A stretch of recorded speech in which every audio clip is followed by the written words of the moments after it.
Assalamualaikum warahmatullahi wabarakatuh. Waalaikumsalam warahmatullahi wabarakatuh. Siang teman-teman. Siang Bu. Oke, sebelumnya saya boleh tahu nggak, sebelum kalian kesini, kalian habis ngapain? Main Tidur dari rumah. tidur. Emang nggak ada itu ya, jam kuliah? Nggak ada. Kebetulan hari ini kosong. Oke. Sebelumnya saya mengucapkan congratulations buat kalian yang udah lolos wawancara kemarin. Gimana perasaan kalian, seneng nggak? Seneng banget. Oke. Sebelumnya kalian emang udah kenal ya satu sama lain? Tahu Namanya namanya. kan satu semester dulu. Meskipun kalian satu jurusan tapi kalian cuma tahu namanya aja ya? Iya. Oke, Kak, gimana kalau perkenalan kali ini kita buat yang agak sedikit beda dengan menyebutkan nama dan fun fact? Kan setuju nggak? Boleh. Oke, tapi saya mau setelah kalian, teman-teman kalian menyebutkan nama, kalian sapa. Oke. Biar lebih akrab. Oke. Saya mulai dari Mbak Nandita. Oke. Perkenalkan, namaku Nandita. Hai Nandita. Fun fact saya tuh bisa tidur lebih dari 10 jam. Wow. Oke, lanjut. Oke, halo semuanya, nama saya Asa. Halo. Halo, Asa. Fun fact saya kebalikan dari Nandita ya, saya tuh bisa nggak tidur sehari. Wow. Oke. Lanjut. Perkenalkan nama aku Diska. Hai Siska. Fun fact tentang saya itu kalau udah suka sama satu idola, misalnya idola seorang tuh barang apapun itu yang berkaitan sama dia itu bisa saya beli. Oke. Luar biasa. Lanjut. Perkenalkan, nama saya Nanda. Hai Nanda. Fun fact tentang saya itu kalau kena angin itu gampang tidur, apalagi di motor. Oh, agak bahaya ya. Oke, lanjut. Oke, nama saya Andini. Hai Andini. Fun fact-nya tuh aku bisa namatin satu judul drakor dalam satu malam. Wow. Oke, lanjut. Halo, nama aku Olivia. Hai Olivia. Fun fact-nya tuh aku bisa tidur waktu di lampu merah pada lampu hijau ya. Sama bahayanya kayak Anda. Oke. Kalian dirasa cukup mengenal apa enggak nih setelah kalian tahu fun fact masing-masing? Cukup. Iya, Ada cukup. banyak fakta menarik Oh, iya. mereka. Makanya kalian mungkin setelah ini bisa lebih banyak ngajak teman kalian buat ngobrol mungkin ya. Oke. Saya lanjut. Selanjutnya saya akan menjelaskan tentang konseling kelompok ini untuk menyelesaikan permasalahan yang dihadapi oleh teman-teman dan sesuai dengan poster yang saya sebarkan kemarin tentang prokrastinasi. Oke. Sifat pertemuan yang kali ini itu bersifat wajib sampai seterusnya. Harapan saya kita semua bisa menyelesaikan masalah yang sedang kita hadapi dengan baik dan dengan secepat-cepatnya. Setelah saya menjelaskan tentang tujuan konseling ini, saya ingin bertanya kepada kalian, apakah kalian ingin melanjutkan sesi konseling ini atau ingin keluar? Saya akan bertanya, dimulai dari Kak Olivia, mungkin. Mau lanjut. Oke, alasannya? Karena tujuan yang ibu sebutkan tadi sesuai dengan tujuan saya mengikuti sesi konseling ini dari awal wawancara. Oke, terima kasih. Selanjutnya Mbak Andini. Saya lanjut ya, karena kan waktu lihat poster yang dibubarkan Ya. itu sesuai dengan apa yang saya alami dan juga saya juga sudah yakin waktu sesi wawancara. Oke, terima kasih. Selanjutnya Mbak Nanda. Kalau saya sama Bu, saya ingin permasalahan saya segera selesai. Terima kasih ya. Mbak Udiska. Kalau saya pengen terlanjut karena tema yang ada di poster itu sesuai dengan permasalahan saya. Oke, sesuai ya. Oke, terima kasih. Selanjutnya Mbak Asa. Ya, saya lanjut juga sama ya teman-teman.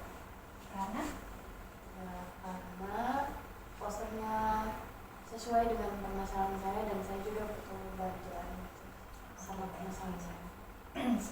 yang terakhir Mbak Anita. Saya juga ingin lanjut karena saya ingin menemukan solusi untuk masalah yang saya alami. Jadi mirip-mirip kan memang ya. Iya. Oke. Baik, setelah kita menyepakati untuk lanjut, sekarang kita akan menyepakati bagaimana sifat konseling ini dan aturan-aturan selanjutnya. Yang pertama, saya akan bertanya, kalian ingin kelompok konseling ini terbuka atau tertutup? Karena kalian mungkin belum tahu, saya jelaskan.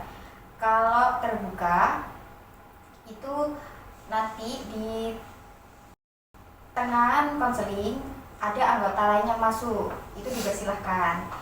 Dan jika kalian menyelesaikan masalah kalian, kalian boleh keluar. Oke, paham ya?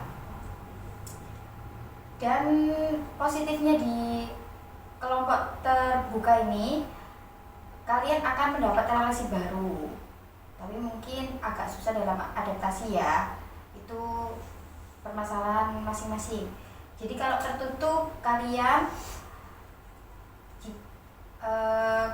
tidak boleh keluar meskipun masalah kalian itu udah selesai.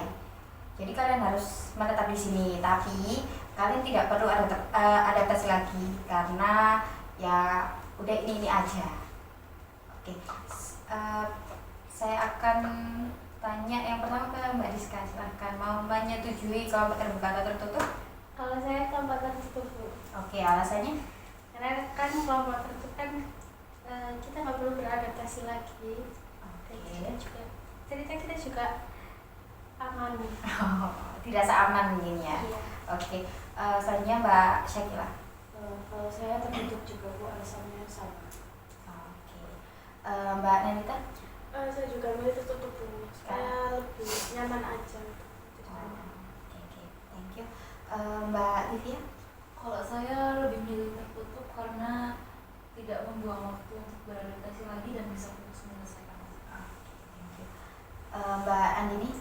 Tertutup Bu, mungkin alasannya sama kayak teman-teman karena susah beradaptasi. Mungkin bisa lebih fokus. Oke. Selanjutnya Mbak Nanda. Tertutup juga Bu, sama kayak teman-teman, susah beradaptasi sama orang baru.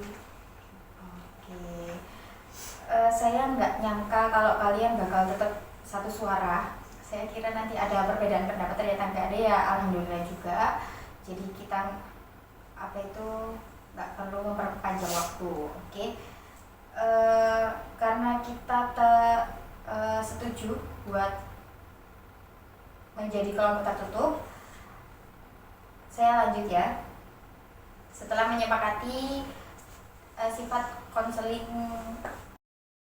saya akan melanjutkan buat kesepakatan durasi, tempat, dan pertemuannya berapa kali. Saya mau yang pertama dari Mbak Nanda. Kalau dari saya 1 minggu 2 kali di hari Selasa sama Kamis. Selasa dan Kamis. Untuk durasinya 45 menit saja Bu, karena gampang bosan orangnya. oke. Tempatnya Tempatnya di lab. oke. Selanjutnya Mbak Andini. Kalau saya mungkin 2 kali dalam seminggu ya Bu, di hari Selasa sama Kamis. Oke, sama. Jamnya juga sama. Tempatnya iya sama lab CC. Oke. Mbak Livia. Kalau saya sama seminggu 2 kali hari Selasa sama Kamis. Untuk durasinya 45 menit dan juga kalau tempatnya lebih baik di indoor ya Bu, kayaknya di lab CC. Oke. Lanjut Mbak Nandi. Saya juga sama seperti teman-teman. iya, satu suara dua kali. Lanjut Mbak Asa.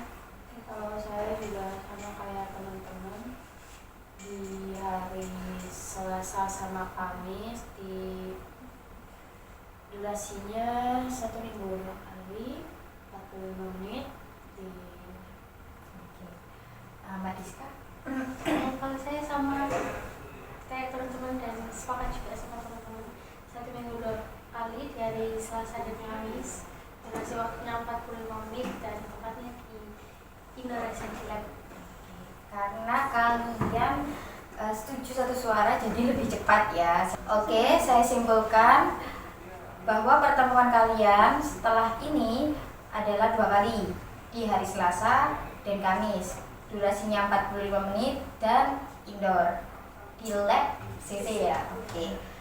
Sekarang saya mau tanya waktunya. Mau jam berapa? Jam 1. Oke, sepakat jam 1. Iya, dan 1 siang. Oke. Jadi kalau 45 menit jamnya jam 1 lebih 45 ya. Iya. Oke, terima kasih. Setelah kita menyepakati, saya simpulkan bahwa konseling ini kita lakukan secara tertutup dan pertemuannya kita buat 2 kali dalam seminggu di hari Selasa dan Kamis. Waktunya 45 menit di jam 1 siang. Oke, setelah kita menyepakati semuanya, saya akan berbicara tentang aturan. Kalian ingin aturan yang bagaimana dalam sesi konseling kita? Boleh berbicara kasar kah? Atau menyela temannya? Atau apa? Boleh, oke Mbak, silakan. lebih ke ini sih Bu, buat menjaga perasaan satu sama lain ya, biar nggak ada yang tersinggung, jadi nggak boleh bicara kotor. Terus Oke. kalau ada pendapat itu jangan disela, terus nggak boleh menghakimi pendapat orang. Oke, ada yang lain? Tambahannya? Iya, silakan. Tidak boleh bermain handphone di saat sesi konseling berlangsung. Oke. Udah, ada yang lanjut? Mbak Diska, silakan. Gak boleh ngomong kasar. Ya, Oh ya, boleh mungkin kurang fokus tidak? Iya, maaf ya. Oke. Udah Mbak Diska? Sudah. Oke. Kalian, jadi saya simpulkan aja. Tadi Mbak Livia saran untuk nggak ada yang keceplosan atau ngomong kasar, nggak ada yang menyela temannya saat berbicara. Terus Mbak Nandita saran untuk tidak main HP. Setelah kita menyepakati aturan, sekarang kalau ada teman kalian yang melanggar nih, sanksinya apa? Biar mereka jerah. Oke, Mbak Nanda. Disuruh ini Bu, joget velocity di depan temannya. Oke, saya keep. Yang lain? harus di-upload di Instagram pribadi. Oke, Yang cerah first banget ya. Oke, first account, nggak boleh second account berarti ya. Gen Z banget. Oke, semuanya sepakat. Sepakat. Serius, nggak boleh ada yang tertekan loh ya. Nah, Serius, sepakat, serius, sepakat. sepakat banget. Oke, lanjut. Saya simpulkan kembali ya, peraturannya tidak boleh main HP dalam saat sesi konseling, lalu tidak boleh menyela temannya, sama tidak boleh berkata kasar. Dan sanksinya membuat video velocity dan diupload di Instagram pribadi di first account. Oke, semuanya sepakat. Oke, sebelumnya saya mau tanya, kalian masih ada yang masih ragu nggak? Saya mulai dari Mbak Nandita mungkin ya. Agak sedikit ragu Bu, takut permasalahan saya itu kayak menyebar ke yang lain. Oh, masih ada rasa khawatir ya. Iya. Oke, Mbak Syakila? sama kayak Mbak Andini, Nandita. Iya, Nandita. Oke. Selanjutnya Mbak Diska. Kalau saya sih udah cukup yakin Bu. Oke, thank you. Mbak Nanda. Kalau saya masih ragu Bu. Karena karena takut rahasianya itu kebongkar gitu, malu juga nantinya. Masih ada rasa khawatir kayak teman-teman ya? Iya. Oke, Mbak Andini? Mbak, saya nggak ragu sih. Oh, udah yakin banget. Iya. Oke, thank you. Mbak Lilia? Kalau saya udah ya. Udah yakin? Oke, jadi buat kalian yang belum yakin, saya akan menjelaskan kode etik dalam konseling. Yaitu ada asas kerahasiaan, yang dimana kalian tidak boleh menceritakan masalah dalam konseling ini di luar konseling ini. Contohnya meskipun kayak kalian mau cerita ke orang tua, ke teman dekat kalian pun itu nggak boleh, karena itu termasuk melanggar kode etik ya. Mungkin bisa dipahami, mungkin masih ada keraguan atau sudah yakin? Sudah yakin. Oke, thank you ya. Mungkin saya rasa cukup. Tapi sebelumnya saya ingin nanya ke kalian, apakah kalian udah benar-benar nyaman? Sudah nyaman. Serius ya ini ya? Iya. Oke, thank you. Sebelum saya tutup, mungkin saya ada motivasi buat kalian. Kalau konseling itu bukan untuk anak yang bermasalah. Jadi kalian jangan berkecil hati, jangan berpikir bahwa konseling itu hanya untuk anak yang bermasalah. Tapi konseling itu untuk menyembuhkan diri kalian sendiri. Oke? Mungkin saya rasa cukup. Terima kasih dan saya ucapkan selamat kembali atas lolosan kalian. Wassalamualaikum warahmatullahi wabarakatuh. Waalaikumsalam warahmatullahi wabarakatuh. Terima kasih. Anytime.